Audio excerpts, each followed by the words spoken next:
Hey everybody, this is Mike with WTF California, a podcast covering state and local news, and we continue our Brentwood City Council District 2 coverage as I am interviewing Pa Tanisha Pearson. Did I say that right? You said that perfectly. Thank you so much. I'm trying. So yeah, we're continuing District 2. I'm actually excited to interview you because you're the only candidate that I don't really know and have a lot of background on. And then I'm reading your bio and I'm going, how have I not heard about you? And why have we never met? And how are you not on more commissions and boards across Contra Costa? So you're a partner with Key Counsel PC Law Corporation? That's correct. I've been a partner there we've been there for about 4 years. Prior to that, had a different firm, but I've been in practice for about 10 and a half years now. Sure. And then what I really thought was cool was you guys do a lot of probate, guardianships, conservationships, housing, civil litigation, and adoption. So you're all over the map. We are. You know, when we first started, my husband likes to joke, he's my partner in the firm. He used to tell everybody we practice rent law. And everybody used to say, what is that? And I say, we do whatever pays the rent. But now, after several years of honing in on our skills, we really focus on probates, estate planning. And we're court appointed, so we, do guardianships and conservatorships for seniors and guardianships for minors. Very nice. Yeah. And then you're also a pro tem judge with Contra Costa County Superior Court? I am. I absolutely adore it. So what is that? Pro temping judging is you're basically sit on the bench. You're appointed after you've completed coursework and you've served 10 years as an attorney by the presiding judge in the county that you're in. So the presiding judge here has found that I meet the requirements to sit on the bench as a judge when other judges are not there. So I go ahead and adjudicate over matters concerning traffic, probate, small claims, unlawful detainer, and what else? Restraining orders. Oh. Yes. So you know your way around everything. I know my way around, and they have me presiding. I do Richmond Court, Pittsburgh Court, Martinez, and Walnut Creek. So I am all over the place, but I do know various areas of law because of my time on the bench and also my time practicing. Very nice. So I don't want to take away all your thunder. You have a long list of public service, and can you share a little bit about that? Absolutely. So to my core, I'm a public servant. I've always been a public servant. I have my bachelor's degree from a historical black college called Tuskegee University, and I came home to get my master's degree. Well, actually get my PhD and opted for my master's. And during that time, I decided to go back to law school. Upon coming back, I started serving the public by, working as a volunteer with children who have developmental disabilities. And then I started teaching high school. And, after that, I decided, you've been passing along this dream you've had to practice law. And, practicing law can be time consuming, but what is equally important to me is to make sure I serve my community. And I've been doing that, working in DV shelters, doing, YU visas for people who are victims of domestic violence, doing beautification in the city that I'm in. And more recently, I serve on the board for the Contra Costa County Bar Association. I'm on the board of directors. We make a lot of decisions for the legal community as a whole, and to provide opportunities for attorneys and their clients to be more, inclusive and to make sure that everybody has access to justice. I also serve on the Family and Children's Trust Committee for District 3. And what we do in the FACT committee is we distribute funds to organizations who provide services to children and families who are victims of domestic violence or child abuse or lower socioeconomic status. And it is just rewarding to see the organizations that you affect by making those decisions to distribute those funds. I also serve as a liaison in East County. So I'm working in East County our way to make sure that there is a connection between the bench and the bar for the attorneys who are out this way and their clients. And then I've really been active in our schools in Brentwood. And so I have 4 children. One of them we just dropped off at Northbridge. He graduated from Freedom. I have a daughter who is in Almond Grove. She's in Oakley. But our other children are in Brentwood. They're at Adams Middle and at Brentwood Elm. And I found it really just to volunteer and to work with our parents' clubs, to raise funds for our children, to get library books, to go on trips, and also to really work with our schools to make sure there's 2 things. One, a connection between our schools and our city. so that the two are having a conversation about events and things we can do to collaborate for our children, but also to make sure that we're fully inclusive at our schools. So I've been working really with diversity, equity, and inclusion to provide opportunities for our kids to have events that celebrate all kids. For example, we do events for all abilities. My son is one of my children's autistic, so it's really important that we have an All Abilities Day.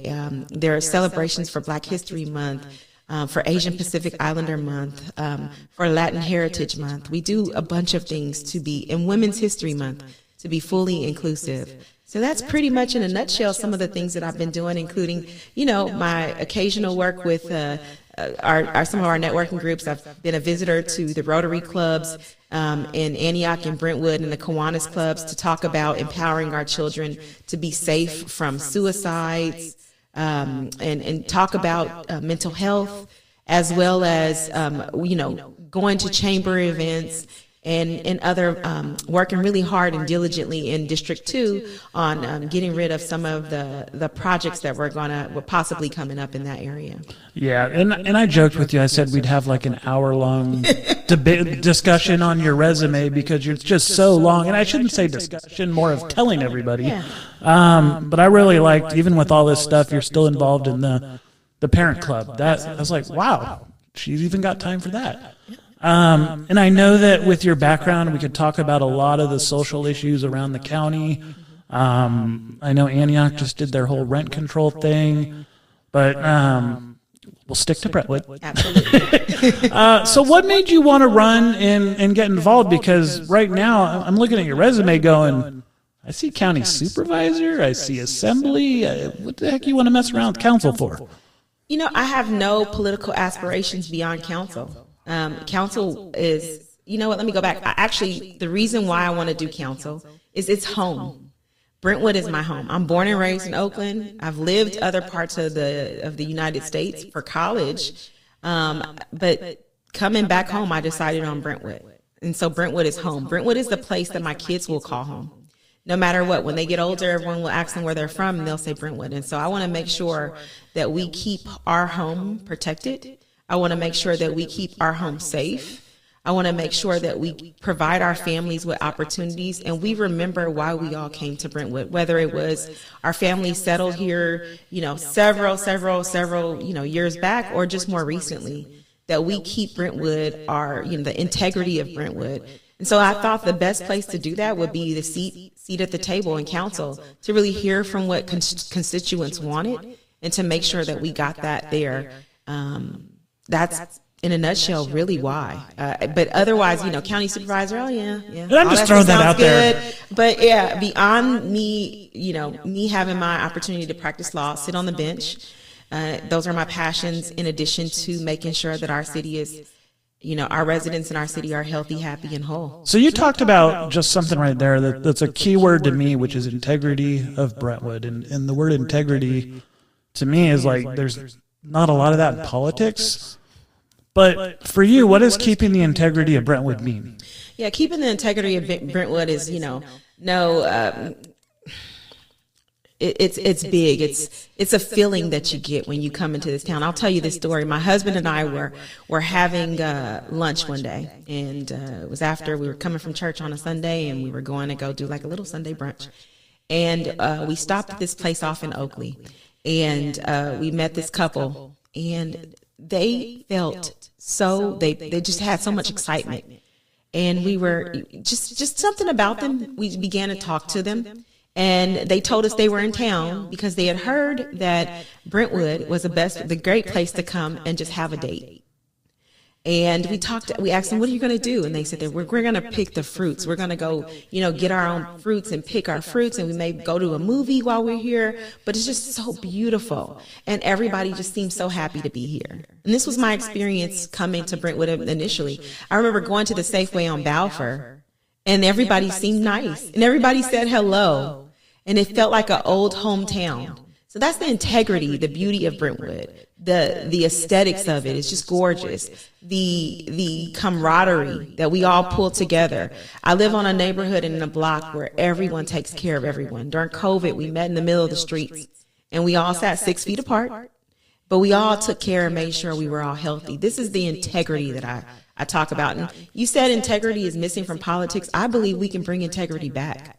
I think if we look back to what is our core, what is our collective ideas that we share, and that's for the betterment of Brentwood, for our children, for our homes, for our safety. These are core things, no matter what lines you sit on politically, no matter what color of your skin is, no matter what gender, or no matter what social economic status you are.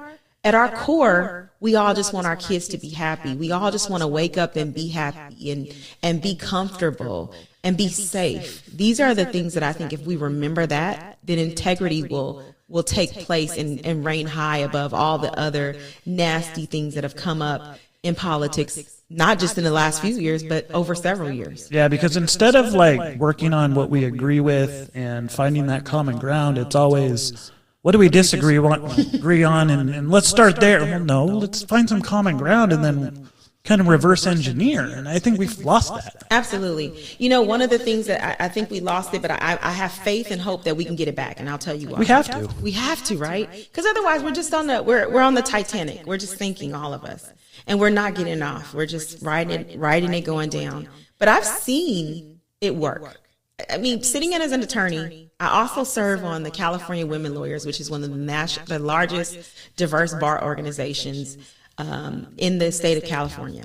I'm on a board. I'm on the executive board, incoming second vice president, outgoing secretary. There are 40 attorneys on there.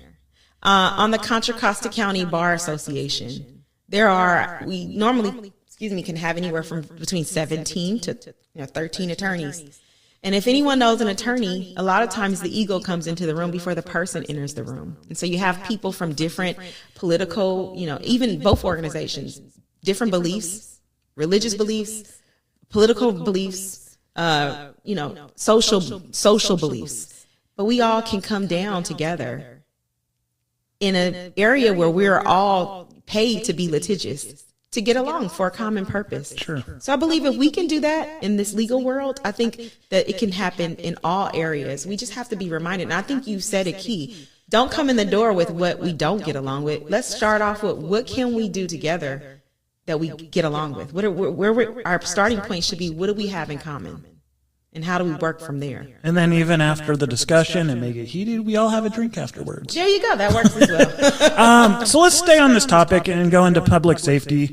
What are your thoughts on the Brentwood Police Department? Anything they could improve? What would you like to see happen? I had an amazing opportunity to go to one of the orientations for those who are running for city council. And I had an opportunity to hear the chief, who is retiring soon, as everyone knows, talk about what are some of the things that the issues that are going on now. And one of the key things that I asked specifically about was, what is the focus? What is the police department really focusing on? And some of the things were the increase in violent crimes that have occurred after COVID. And I think there's something that we can kind of pinpoint that if I'm, elected to council, that I would love to see that there can be a correlation, because I think each department, everyone should be talking to one another, right? To see how there's overlap or common issues that we can combat. The other thing that he brought up, which I've seen sitting on the bench in traffic here in Pittsburgh, is the increase in road rage and traffic violations. Sitting on the bench, I've taken so many licenses for people who are sitting in that Highway 4 corridor going over 100 miles per hour to go a couple of exits. Or, I've had a couple people saying, I'm just rushing to work. Getting off camera, going off camera, going in. Now I'm noticing that I'm not doing what I need to do and I'm rushing. And I'm empathetic and I understand that. But I also understand the fact that we have a lot of fatalities on the Highway 4. And we don't need to bring that into the city on the public way. There are children in our city that are riding bikes. There are seniors who are crossing streets. It's a real public safety concern when we have people violating our traffic laws. Yeah. And so that's one of the key things when I talk about public safety. He also brought up the increase in home invasions and burglaries, and that is really concerning to me. It's very, very concerning to me to keep our people feeling safe as they reside in their home at night.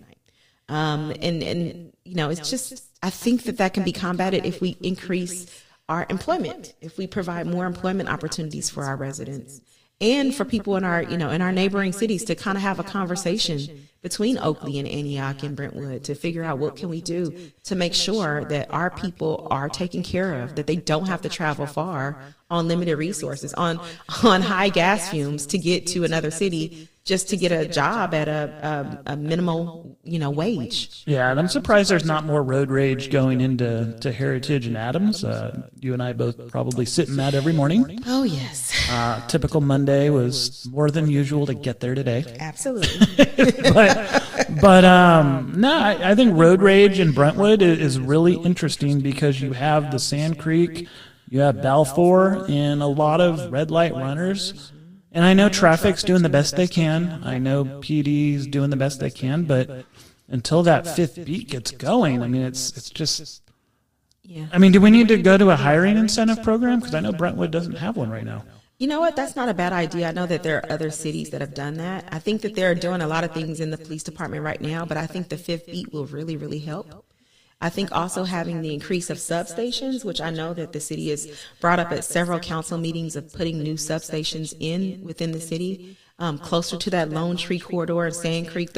A lot of the issues are going on are literally on Lone Tree and Sand Creek. Yep. You see a lot of them on Sand Creek. And so I think having a more police presence is always helpful. But because what is a good deterrent? Whenever you do see a lot of slowing down when you see the traffic signs to remind people of the speed limit, the blinking light, but going and seeing if we need traffic engineering surveys may blow up in our face because we can get increased speeds and we don't want people to go faster. We want people to slow down. So I think it's just, more police presence. And I think that so far the police department, I have no complaints. I've always had a friendly contact with the police department when we've had issues of calling or needing some assistance in our area or in our neighborhood. We've personally in our area, I've noticed a lot more car break-ins, and in some cities the police don't have time for that, but Brentwood PD always has time for its residents. So I don't have any complaints. I think they've done an amazing job, and I continue to, support the efforts. But I do think there should be some crossover and some discussions about, well, what can we do to increase employment to prevent people from committing the violent crimes? Sure. That's very concerning. And then what about handling the homeless? You know what, the homeless issue is always something, and I think with more workforce development, more job development, we can really, really work on that. And then, I know there have been some opportunities to work on and bring affordable housing, but I think that needs to be a cross-sectional conversation between not just our city, but other cities as well. Yeah, well, because the thing, too, is you have a lot of the debate in Brentwood is they don't want the low-income housing. And I think a lot of people just don't understand what it actually is. It's not all Section 8. It really is designed to be a step up, not handout. Absolutely. But as far as I know Chief Hansen's always said 30 of our 35 homeless, maybe I'm getting this backwards, but it's all mental health and drugs. Mm-hmm. Yeah, this is one of the things that I'm very passionate about is mental health. So as court-appointed counsel, I deal with a huge mental health population. A lot of our people who have to be conserved come under, it's called a LPS conservatorship under the Lanterman-Pietras Short Act. And so, what we need to, in this county as a whole, not just Brentwood, this is a county-specific thing that we need to take care of our residents who have mental health issues. Because until we take care of the mental health issue, we will constantly have this same thing coming up. And it's very difficult. Literally, in our county, we do, thank goodness, we have behavioral health, where you have new laws that have come underway where families can get people into an outpatient treatment program. And we have other programs like behavioral health court that I've sat through in chambers before, just listening to Judge Claire Mayer and other judges who have really worked diligently to make sure that our residents are not just institutionalized, that we really get the resources that we need. Honestly, before I came here, I was on one of those cases where there was someone who had money who was homeless in our county, mm-hmm. and literally went through the behavioral court process, and he's now aspiring and doing really good in our city. So I think, just handling it and dealing with how do we help people with mental health issues would be at our core. But I don't think that's just a Brentwood issue. I think that's a county-specific issue. It's a county issue, and I think you just hit on something, a success, right? I don't think we're hearing enough of the successes from the county on their program. Absolutely. And I think if we did, and people were explained, or the public got the background on, hey, here's what was going on, here's what we did, and here's where they're at now, I think people would have more buy-in. Absolutely. It's been like a taboo. We don't talk about this. We have not for years. We don't. Historically, we've not talked about mental health and how to deal with it. And I think that's a conversation that we all need to have talk about, because in every family there is someone who has mental health issues, and it's the unspoken that's the most dangerous. Because I think all we're hearing right now, here's the cost of housing. Yes. We're gonna give all the money to the homeless hotels, and I know I shouldn't call that, but I do. But really, if you just flipped it and say, here's how we're actually going to help the roundabout services, I think that's the missing piece that no one's really understanding. Absolutely. They just see it as a handout. Absolutely. Not a hand up. And we also need to look at where we divert our funding to, because a lot of it needs to go back into, like, for example, I know that the outpatient program services is just it's impacted. They don't have space for everybody. They want to take everyone in. They can't. It's due to the lack of funding, and we don't have enough, budget going to it, and other issues that we have. But if we can increase the amount of services and resources and jobs available, I think we can see a greater good. And that's where I think if you started, not you, but if the state started to do these audits on some of the nonprofits, some of these organizations that are doing the work, you're going to see the successful ones Absolutely. Versus the pretenders. And if you start diverting the money away from the pretenders to the successors, you're going to start seeing this thing. It's not going to happen overnight, but over several years, you're going to start having to invest less money because less people will need the services. Absolutely. Right now, it's a money grab, unfortunately. Economic development. What are your thoughts there on has Brentwood done enough to support our local businesses? I think we can always, someone asked me that the other day, do you think we've done enough? I think there shouldn't be a cap on what is enough. I think we just keep doing, right?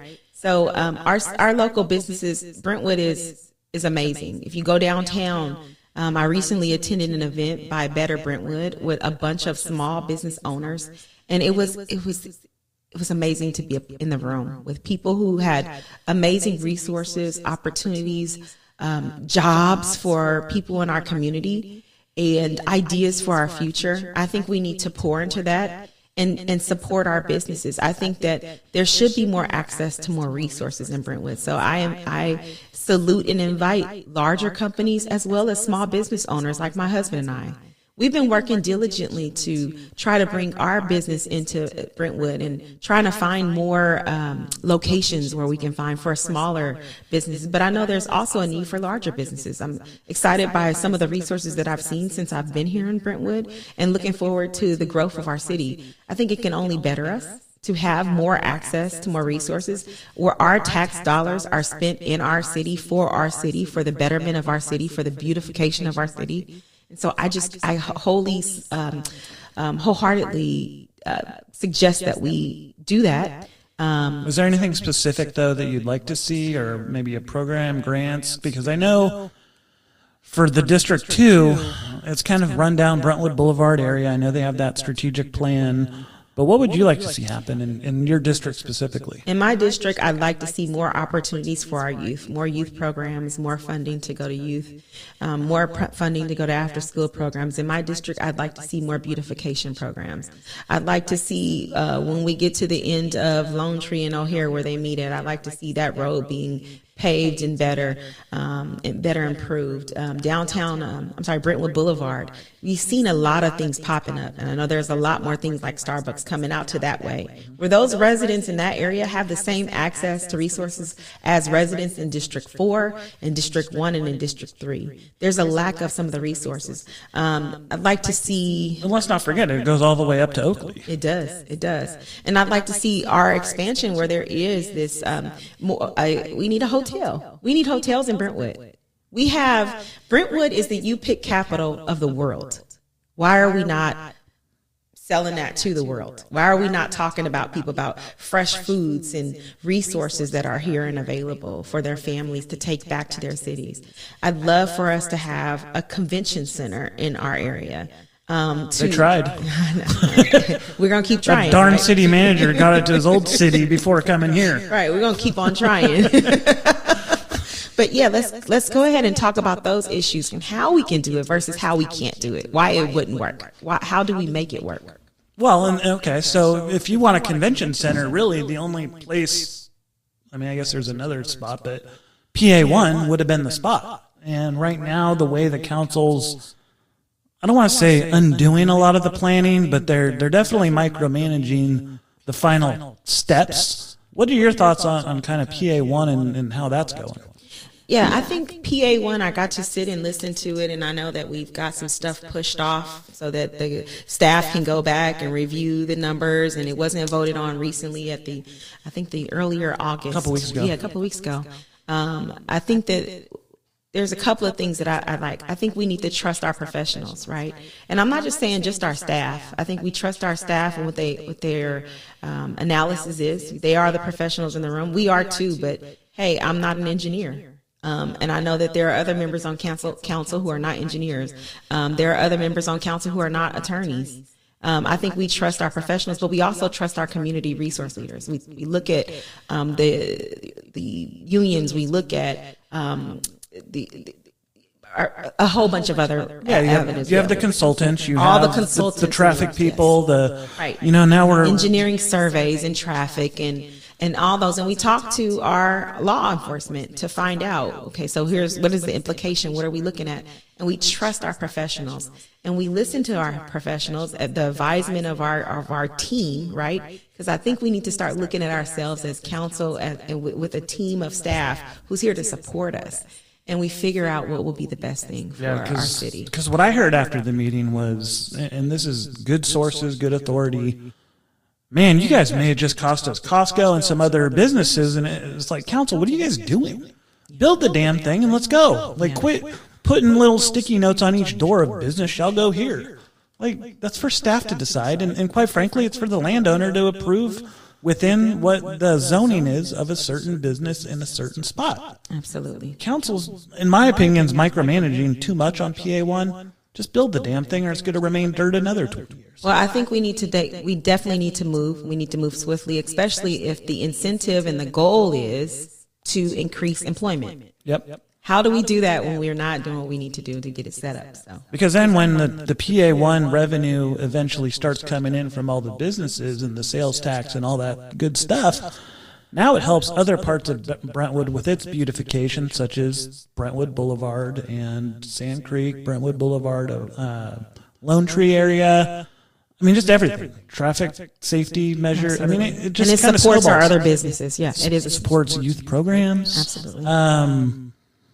Actually, we'll just continue on that. What's your thoughts on how council meetings are currently being run, and do you read the agendas, and are you awake at 1 or 2 in the morning? I am, and I did. Some people say, "Oh, watch all these people who are running, just jump on to council meetings." But if we look at the minutes, I've been on council meetings before I even decided to run for city council. I'm very involved in making sure that our city gets what it needs, and to make sure our voice is heard. I've been on the council meetings that go to the wee hours in the morning until they go into closed session, or they've ended. What's really, really imperative for me is, and I think it's my namesake, Patanisha means to reconcile differences, right? And I think I do a wonderful job at that. In doing mediations and working in organizations, is to come and take a seat in the room so we can remember what the goals are. It's not any personal gain of anybody. It's not to win a popularity contest or to bring our egos in the room. It's really to do what's best for Brentwood and what the citizens of Brentwood want. And I think the citizens of Brentwood want professionalism in the room, cohesion in the room, no name calling, no secret hidden agendas, and no insinuating that other council members have incentives. Just to literally lay out what are our objectives, what are our goals, and how do we make them happen. I'm the type of person that likes to get stuff done. Yeah, and I don't like the treatment that Johnny Rodriguez is receiving lately. It's just not right. It's embarrassing. I like the guy. I may not agree with him a lot, but I do like him as a person. I think he's trying to do the right thing for our youth, and every door is just slammed in his face for no reason. you're right, the innuendos, and it's just ridiculous. Yeah. And I don't think going to 1 a.m. is healthy for any city because residents are not going to listen till 1 a.m. Yeah. I even joke, I turn your guys' meeting off at 9:30 and I'll watch it on YouTube the next day. Yeah. I think it's important also for people to come, and this is not taking a jab at anyone, but I think it's important, and I've noticed that this is the case, but I'll just say this, that everyone needs to come into the room prepared, right? Be educated on it. If you don't understand, find out, get the information. Ahead of time. But some of the things that I've noticed is that business is being taken care of, and understanding and learning and education is happening in the room prior to really looking and digging into it before, to have a more efficient and effective meeting. I'd like to have more opportunity to hear public comment than to sit and try to, let's take piece by piece. Okay, well, this section or that section. Oh, well, maybe we move this here or do that. Like, that can be done before we get into the room, right? Yeah. So, I mean, we do have to, being mindful of the Brown Act, right? And preservation of making sure there's no violations of Brown, but that's why you have committee meetings, and you have staff, and you have all these other things that you can do. Yeah, it makes me wonder what's actually happening in committee because it should have already been hashed out. So, and the other thing you mentioned is public comments. Right now, they drive me nuts. It's the same 5 or 6 people just grandstanding their own views. And I know that's going to happen in any city, but man, every agenda item, just about. So, and I don't want you to comment on that. That's just me. What about, what's kind of your plan then for bringing business to Brentwood?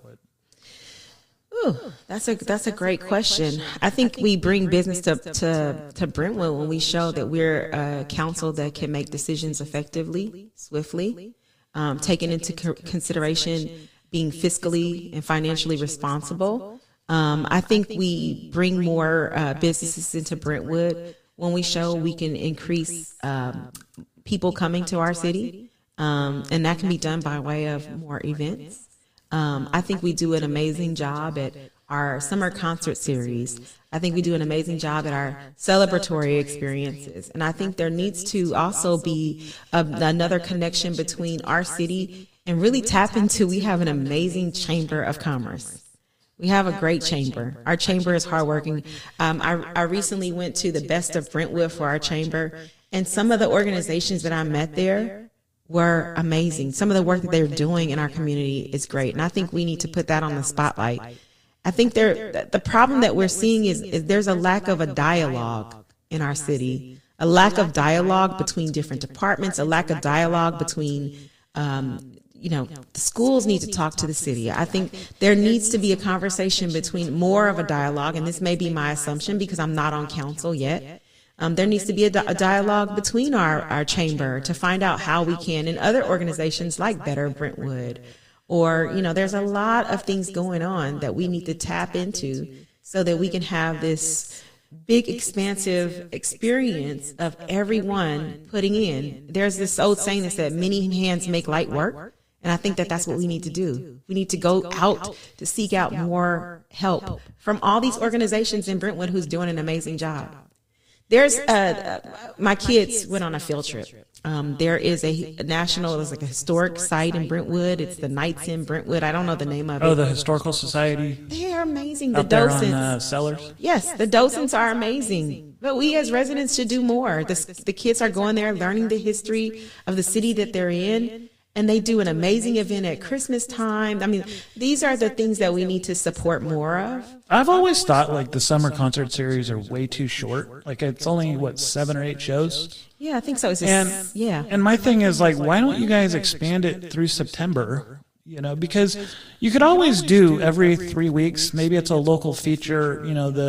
One of the school bands performed like Liberty one time, Freedom another, or Heritage another. So you've added 3 extra shows within the whole summer concert series, but you're showcasing our local talent. Maybe there's local bands that just, you do a showcase. Absolutely. And really the buy-in. To me, it's like, you guys cut it off at the end of August. Why? Yeah. It's still hot through November.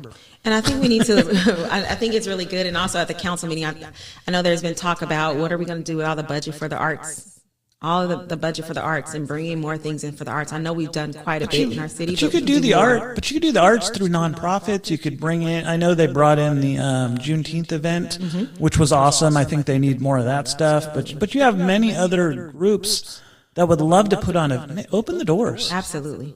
Like I know Antioch's tried. I don't know very well. Pittsburgh's doing an awesome job with the blues, jazz, and some of their other events.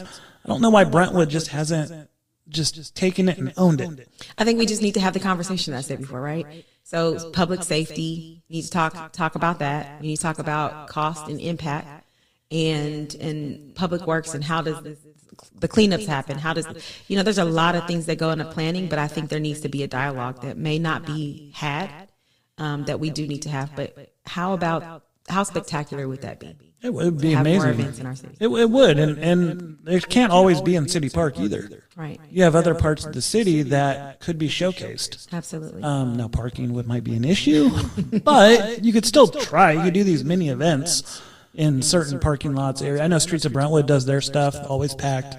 But I'm with you. More events and more, I don't want to say cultural events, but more exposure to everything. And that includes agriculture, because I know they used to do all the harvest time stuff. Right now it's like almost just cherries and pumpkins. There's so much more. It is a lot. Don't forget corn. Corn. But we don't go pick it. Right. Speaking of youth services, what do you want to see there? Oh, I'd love to see something for all age groups. I think right now, let me just put out there that our Parks and Rec is amazing.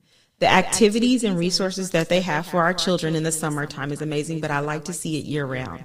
I like to see the same intensity year round that we get in the summer. A lot of our families are commuter families that need resources up until the 6:30 time, and there just aren't enough. There are a lot of small organizations who are really pulling it out, and some of them there are some activities for, extracurricular for flag football. There's a coding class that goes on in the city of Brentwood. We do have all of our water activities in Brentwood, but I'd love to see more programming, again, around mental health. There are a lot of children in Brentwood who are suffering from depression, especially after COVID-19. That's too many suicides. And suicides, yes. And now we're seeing an increase in suicides for children as young as 9 to 10 years of age, where they're beginning to come up with the idea, if not carrying out the plan. And it's very disheartening to me. My son, when he was my eldest son, Sean, who we just took to college, when he was in the 11th grade, he had a bunch of his friends over. And about 7 or 8 of them all talked about, and they had a very open discussion about the idea that so many kids were talking about committing suicide. So many kids were talking about depression. And actually, they were probably younger than that because it was pre-COVID, so they had to be maybe 9th or 10th grade. And I thought, wow, what a sad, sad thing for our children to be this young and feeling like they wanted to end their life. And I think that we need to take a bird's eye view and take more time to figure out what we need to do to provide more resources for our youth, to one, have the outlet to talk about it, but also to have other outlets to deal with, to have the resources from their community. And also, I think as parents, we need more support from our community. It's really difficult to have to work, to have to parent. And then now to try to figure out what can we do to help our youth. Recently, a woman came up to me and said, I just wanted to ask you, I know you do a lot of stuff in our community. I know you do a lot of things, but my 15-year-old son has began to have displayed delusions of grandeur and clearly show signs of probably being bipolar or have mental health issues. What resources do you know about? I want us to be able to have a resource list. I want us to be able to have, even if it's just a sheet of community organizations that parents can reach out to call. So they don't have to try to figure it out on their own in the middle of the busy day of working and doing pickups and drops off and then dinner and then hitting the repeat button. So I think that that's a really big thing. But I think that we need to also have this connection where the city, our chamber, our Rotary Club, our Kiwanis clubs, and our schools are all doing the same type of work. And that is making sure our kids are happy and healthy. I really appreciate in our schools that we have the resources for good, locally sourced, healthy food. I think it's amazing. It's not anything I worry about. I was so glad to see the state continued the free lunch program. Oh, absolutely. I mean, that was such, not even like selfishly, it's nice not to make lunches every day. It is. But, I mean, everyone's getting fed should they choose to eat. Absolutely. Absolutely. And I know that they're getting fed with some of the same fruits and vegetables that are grown right here with no additives. They're just getting some really good resources, right? Good food. So that's big for me to make sure we continue those type of programs. Making sure that even if, we can support it as a local city, but also to provide opportunities to have people join in. For example, there is a Latin Heritage event that's going to be coming up in September. I'd love it for. Is that in Brentwood? It's in Brentwood, yep. And it'd be nice for our schools to let all their students know to come celebrate Latin Heritage. That's what I was hoping for Juneteenth. Like, get everyone down there. And it just, Father's Day killed it. Father's Day kills Juneteenth all the time. But we can do something. It can be a Father's Day, Juneteenth celebration.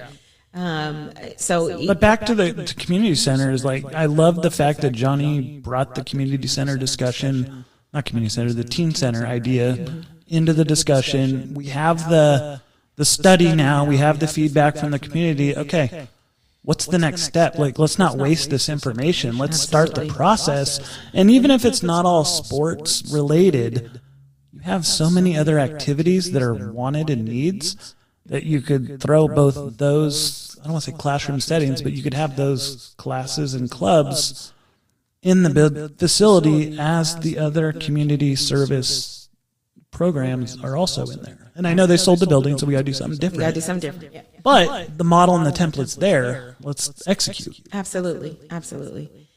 So, just changing the gears here. The council recently adopted the whole limiting campaign contributions to $500 a donation. What are your thoughts on limiting the donations to candidates? You know what? I think that it's, I don't think I have a big issue with either way. It does make it a little bit more difficult as a candidate to get more contributions. But I think that, wholeheartedly, we don't need to put on the big horse and pony shows and spend up a bunch of money on, one, waste of paper. I think if you really are serious about campaigning, even with this, I have a boot on my foot. We need to hit the doors and get to know the people in our city. We need to go to our farmers markets to go introduce ourselves to people and let them know why they should vote for us. We need to actually have lived and been an example and walk the walk before we begin to talk the talk. So do I think we need to should we have caps? Absolutely. $500 is difficult sometimes because some people want to give more. But I think it makes us look at it a little bit more holistically when we have a reduced budget to say, well, what is imperative for me to get the people? I don't need to buy anyone's vote. I need to make sure people know who I am and what I stand for and what I intend to do for the city of Brentwood. So I think that's the cap is not, it didn't become a big issue for me, and I support it. I don't think it's a problem. What's your thoughts on like growth in Brentwood? Because right now the big discussion is, and I probably should have hit this more in the beginning. What's your thoughts on this whole no growth mentality that's going on in this golf course, not the golf course, but the open space overlay going on? So no growth is crazy. Smart growth makes more sense, right? If we had no growth, I probably wouldn't be in Brentwood right now. If someone didn't decide to sell their plots of land and for us to build more homes in the city of Brentwood, then a lot of us wouldn't be here. And so I think to say no growth is we're stagnant, we're stuck. But I think what's imperative that we need to have a dialogue about is what does smart growth look like? And how do we help our city grow in a way where we're being financially responsible, that we're making sure that we keep our budget intact so we can continue to go on for years and years to bring about and be the city that we need to be. So I wholeheartedly support smart growth. And I think whenever we put ourselves to one extreme, right or left, wherever, we have an issue. Yeah, because I know right now the big project Bridalgate that's going to come back at some point. I think the application's back in, they just killed the Bluebird project, or they didn't kill it, but the applicant withdrew. Amber Lane was a big fight. I mean, at some point, people do got to let go and realize these are coming because you're going to get state mandated at some point.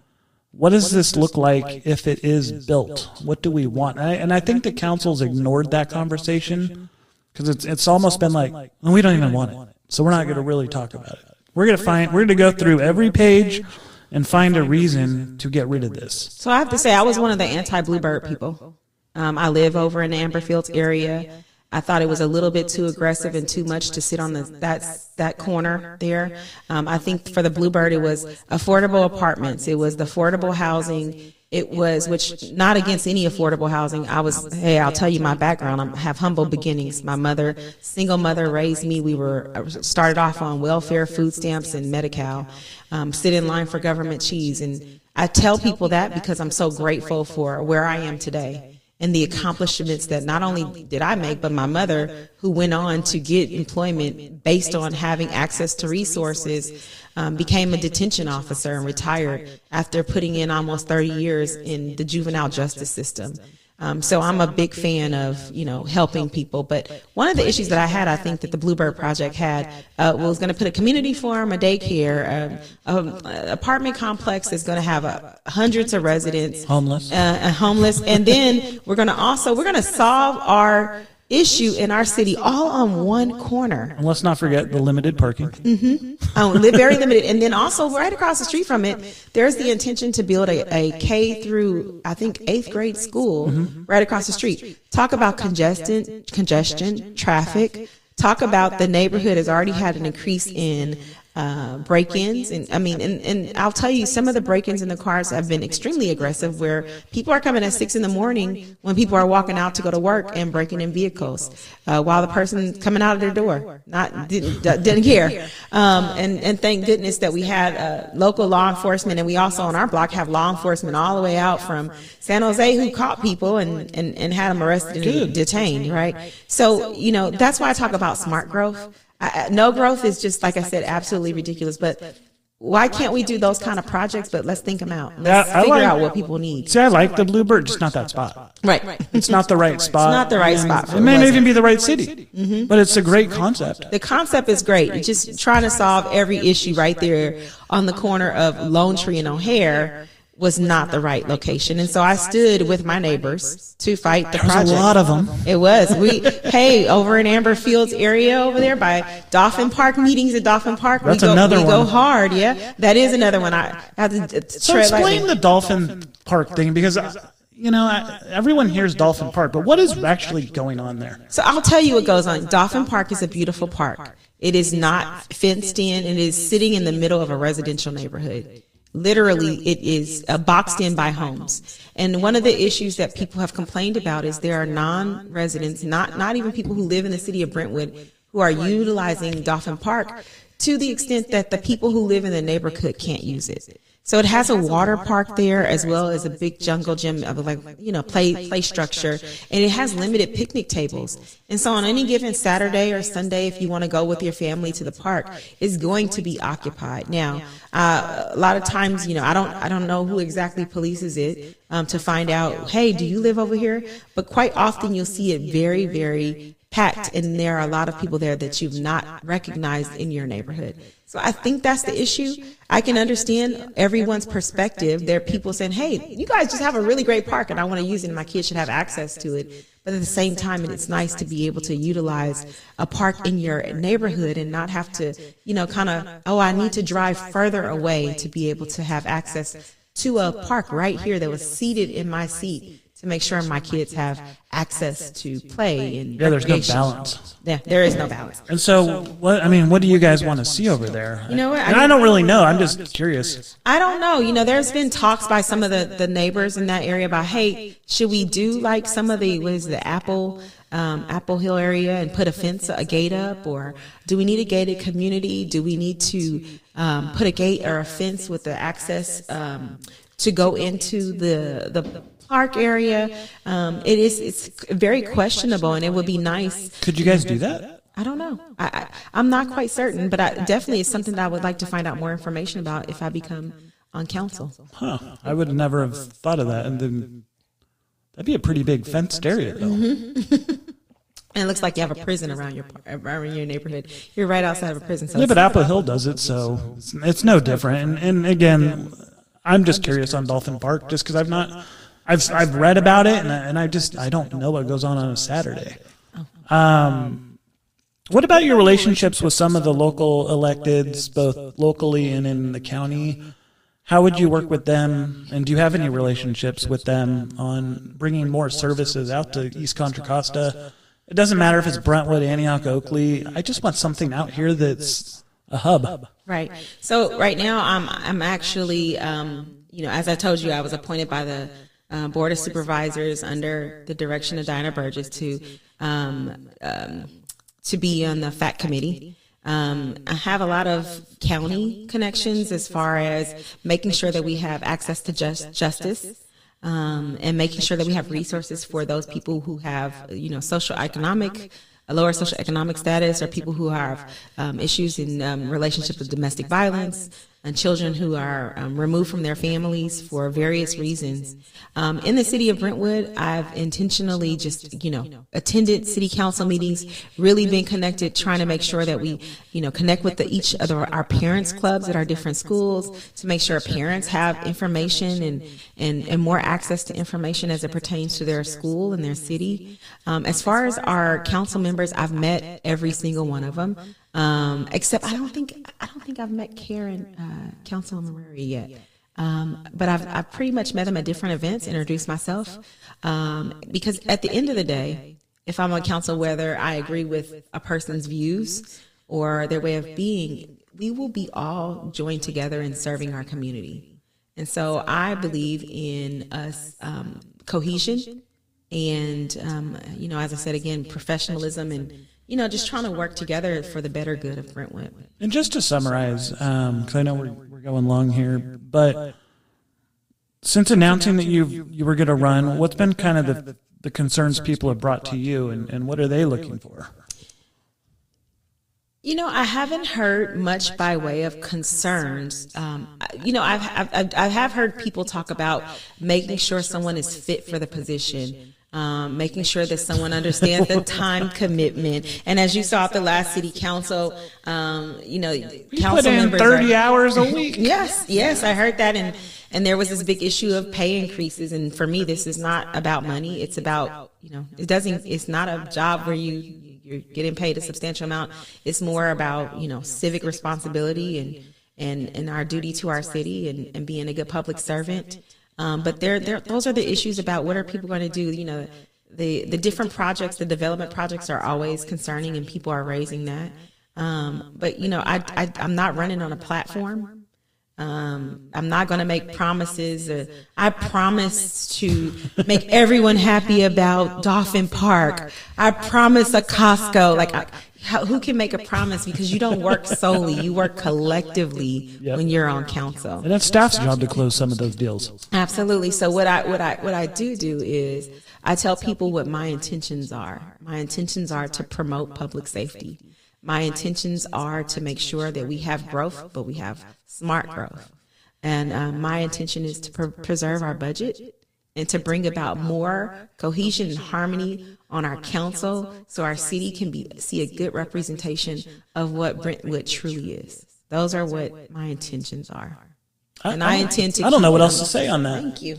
I mean, you kind of throw me through a loop because I see your resume and your bio, and I'm like, every city could learn from you. Oh, thanks. And I'm not just saying that, and I'm not trying to suck up. We've never had a conversation. It's just, it's rare that when I see these candidates come out, and I don't want to say out of nowhere, but out of nowhere, you have the background, and that's what I appreciate. You know what you're talking about with the housing, the rent control problems, the domestic violence. But you got a lot of pretenders on a lot of city councils and even elected office that just have not lived it. Well, I'm not here to waste my time or anyone else's. And as I told you before, this is not my step to political. I'm not interested. Yeah, I threw that out there just. No, but some people say that, oh, is this just her step now? She's going to run for Senate or for, no, thank you. I am a local county girl, and I intend to stay right here in our county, doing the job that I'm already doing and trying to help the city that I'm seated in. Final thing, why should people vote for you, and how can they get in touch with you? I think people should vote for me because I'm what is best for Brentwood at the time to sit in District 2. I think I have a huge amount of integrity. I'm very professional. I'm very optimistic about Brentwood. I'm not coming here talking about the problems. I'm coming here to talk about what the solutions are and what we can do to even make our city better. People should vote for me because I am the reconciler of difference. And I intend to sit on city council to figure out how we can work together to do what we need to do for our city. I'm here because I have a background and understanding of criminal justice, being a former criminal justice instructor for years and teaching CTE programs, to working directly with police officers on advisory councils on how we can better inform our youth in our city, to now sitting on the bench and working to, bring about safety in our public safety. And so I think that I am right now the best person to sit on the job. I can be contacted by going to my website. That is www.patanishapierson.com. I know my initials are PP, but Patanisha Pearson is the whole thing. And my phone number is, I can be reached by email at patanisha@patanishapearson.com. My phone number is 925-308-5005. And that's all right on the website. If you go to the patanishapearson.com and you hit the contact, it's all right there. Yep. And I just want to thank you for coming in. I know it's Monday, and we're recording this on a Monday, and it's busy. We just got out of our nice traffic jam at, I can't even talk now, but we got out of our traffic jam at Heritage. Yay. Yay. And I look forward to seeing where this campaign goes the next couple months. You're the last of all the candidates, last but not least. That's right. Or some say save the best for last. There you go. So we'll see where this goes. I'm excited because I legitimately think District 2 has really strong candidates. Everyone's a little bit different, but I'm seeing the qualifications there that really haven't been in there in the past. No knock on anyone on the council previously, but people have a choice now. Absolutely. So I appreciate that, and I appreciate you jumping into the race. Thank you. Thank you for having me today. No, my pleasure. So for everybody else, do us a favor, hit like, subscribe, and share. Visit at WTFCaliforniaPodcast.com. We'll see you next time. Take care. Bye-bye.